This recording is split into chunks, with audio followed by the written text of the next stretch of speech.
Hello, and welcome back to Conquering Finale. My name is Jason Lafredo, and today we are getting the hang of HyperScribe once again and pulverizing our percussion. We're looking at percussion in HyperScribe.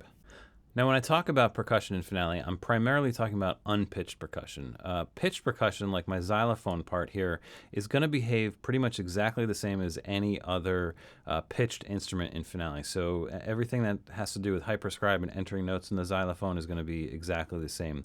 The one thing that I might mention is that just be careful of your octave transpositions with these pitched percussion parts. The xylophone part, for example, has a down octave transposition, so that will affect what notes you play on the keyboard to get the notes on the staff. Other than that, it's exactly the same, and there's not really a whole lot more to say about it.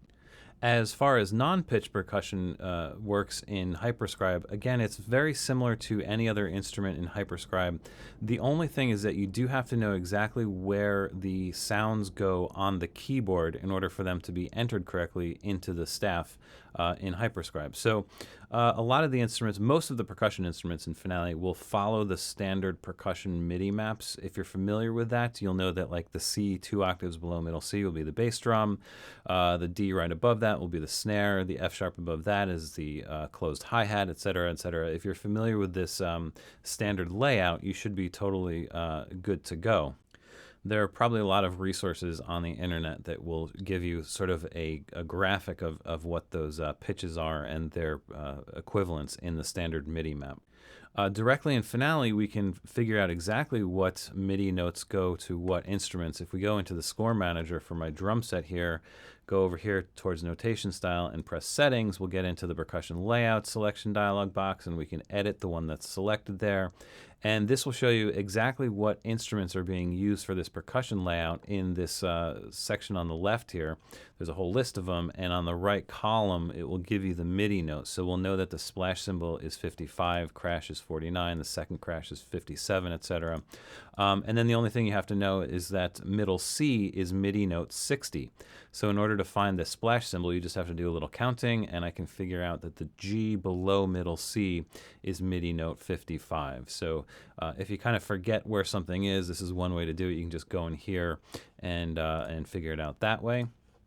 The other thing that you can do is that if you have the notes already in your score, like I do in these last 4 measures of the drum set part, but also in this triangle part for this one measure here, we can use this thing in the view menu. If we go to view menu, go to show, there's this option here called Percussion MIDI Values. And when you check that option, the MIDI values or the MIDI notes for every single one of those instruments gets listed above or below the notes in the score. So now you can see that my kick drum here is number 36. So I happen to know that 36 is 2 octaves below middle C. So there you go. And you can see all of the other numbers there as well. So again, if you forget, that's another way to do it. And I always recommend keeping that turned off because that's annoying. Although those numbers will never print, by the way, so they're just for display. The other way to do it is to just, just play the notes on the keyboard until you find the sound that you're looking for, and then you'll know that that sound is that particular key on the keyboard.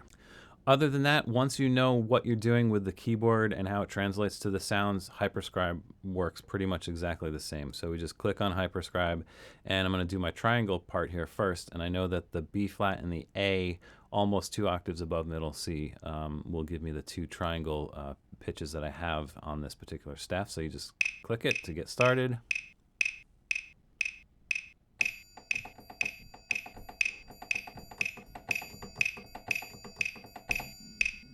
And it's pretty easy to do it. And if you're pretty accurate with it, you can get a pretty good result in one take like I just did.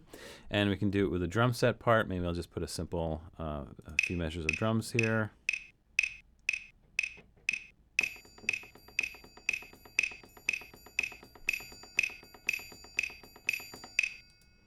There we go, just eighth notes on the hi-hat. And of course with drum sets, if you have the up and down stems, you do have to do this in separate layers, and in HyperScribe that means you do have to do it in separate passes. So I've just done the layer 1 pass with the hi-hat, and then I can switch over to layer 2 and just enter a bass and or a kick drum and snare pattern here, just in the same way.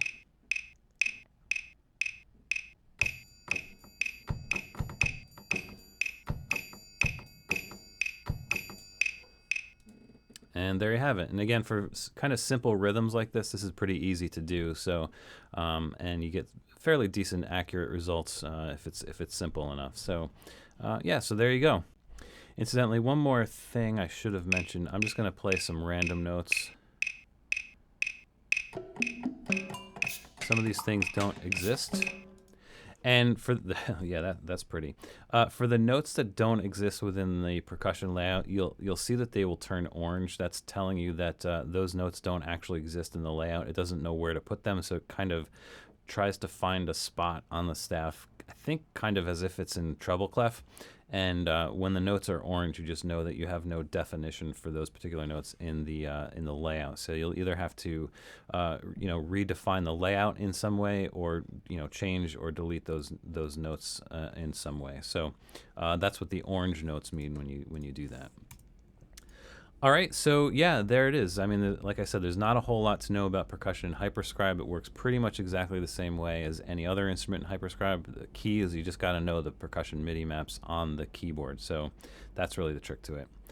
All right, so if you're following along in the Getting the Hang of HyperScribe category, the next thing we're going to look at is guitar tablature. If you're following along in the pulverizing percussion category, I've got a couple more videos, one on copying and pasting and transposing percussion instruments, and then another one on some special fonts that come with Finale that can help with your percussion as well. So looking forward to all of those, and I hope you will join me for them. All right, so once again, thanks for watching. I really appreciate it, and I will see you soon on the next video.